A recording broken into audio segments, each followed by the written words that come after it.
Hey guys, my name is Quentin, and today we are in the beautiful Chelsea, Alabama. Turns out they have a classic car show, and today we actually got some really good news. It has been 3 years since I've gotten this car, my 1991 Mazda Mx-5 Miata. If you guys been following me for a while, or you know me in real life, you know all I talked about was finally getting a Miata. And it's been 3 years since I gotten this one. It's been such a good journey with this car. I'm telling you the truth. And some of the best moments I've ever had in my life has been with this car, including today. Yeah. To celebrate 3 years of getting this Miata, I finally decided to join the Mazda Miata Club, the Central Alabama Miata Club. After having so many people telling me that I should join, getting handed cards and everything, I finally decided to join last week. And literally, out of nowhere, they decided to make an event where we all cruise for about an hour. It's on the best back roads I've ever been to lead to this car show. This ain't the car show, this is just a parking lot, but this place has got a lot of cool cars out here. I'm probably not going to film it because today's video is about this. I'm going to tell you all the things that I've had to do with this car for 3 years of ownership, because this thing's actually been very, very reliable. I put about 20,000 miles on here and it's never left me stranded. I've never had a check engine light. Just a couple of things I had to replace. And one of the first major things I replaced when I first got this car was the hub bearings. The hub bearings were really sounding bad. Well, it wasn't sounding really bad, but I can tell they were probably going out. So about a week after I got the car back in 2020, I replaced the wheel bearings with some TRQ wheel bearings for about, I think, $80 at the time. I don't know how much they are now. They probably cost more now. So about a couple of months later, pretty much trouble free, I decided to replace the clutch master cylinder and slave master cylinder.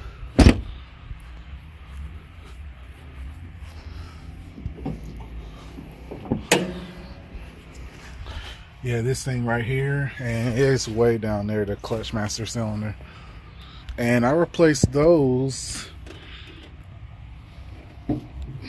for about $40 altogether in my backyard.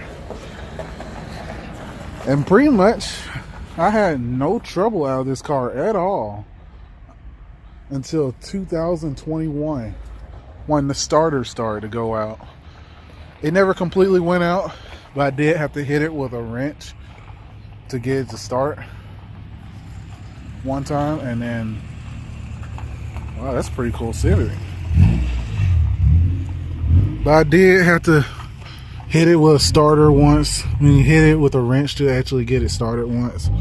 And after that, I just went ahead and ordered one off of, I think it was O'Reilly's. Yeah, O'Reilly's. That was about $80 right there.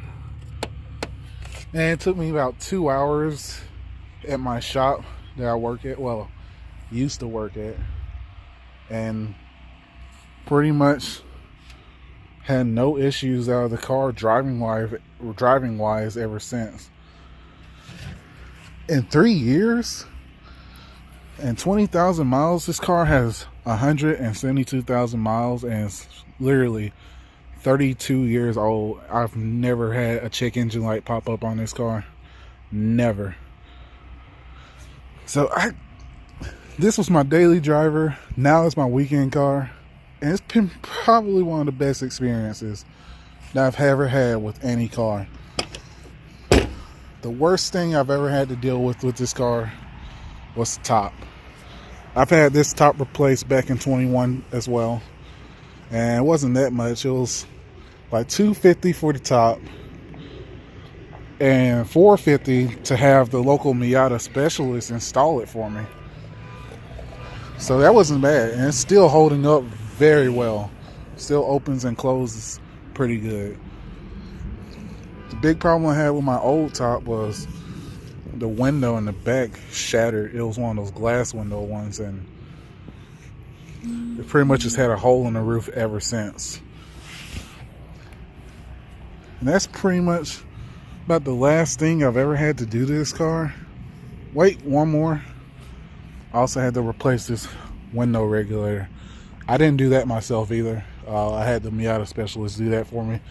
I was going to do it myself, but I was driving one day and I heard a pop, and I was like, I don't think I want to do that.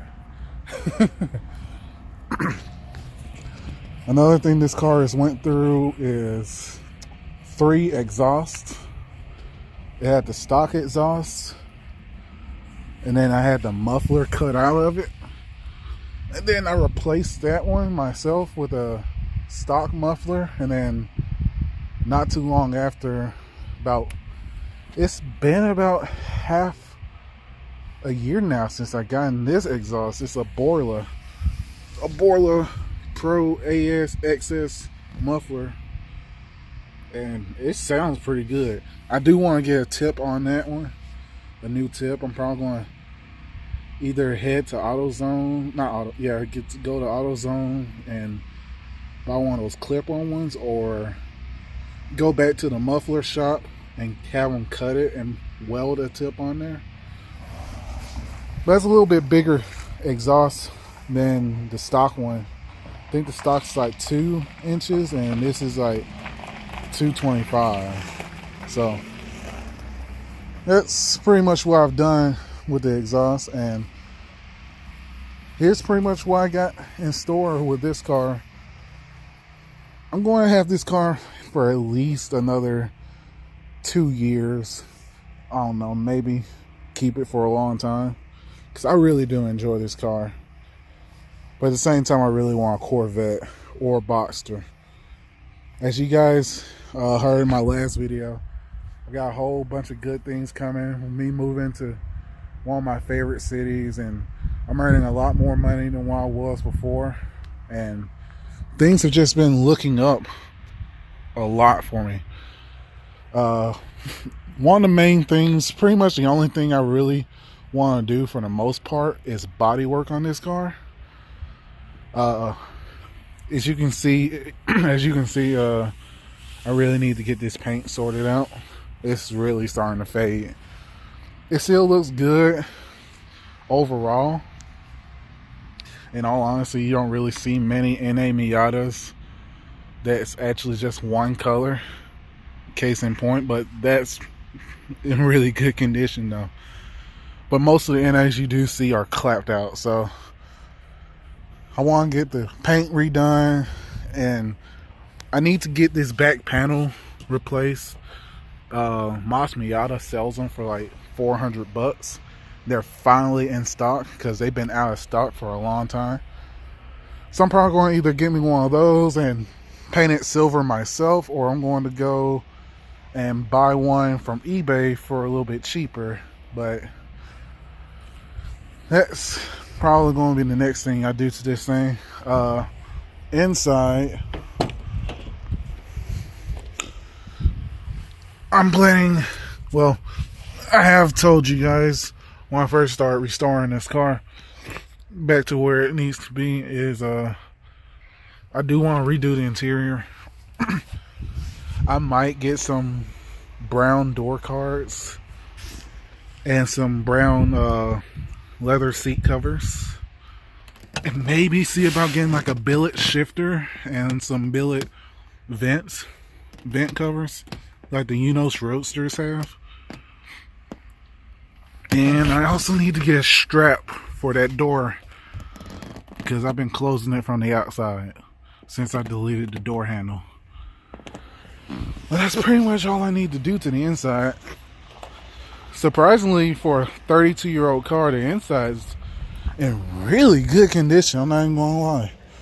It's not even that much rust.